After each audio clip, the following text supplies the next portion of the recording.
Здравейте! Преди няколко дни един колега каза, че много обича роло Стефани и аз се зачудих как мога да го направя, но да изглежда малко по-джиджено. Затова си взех свинско бонфиле, картофки и всичката плънка за ролото Стефани. Започваме с картофите. Режеме не додолу и обратно в тавата.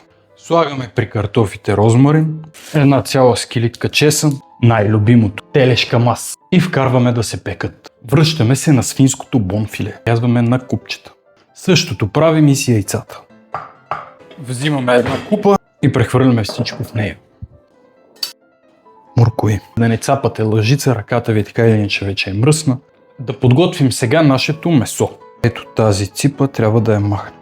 Можем да изтъним месото. Тъй като това е доста дълго парче, го разделим на 3 равни части. Много натълко. И навиваме. Минаваме към грил тигана. Искаме да се запекат. Прехвърляме ролото върху алуминиево фолио и завиваме. Вкарваме при нашите картофи и оставяме да се пече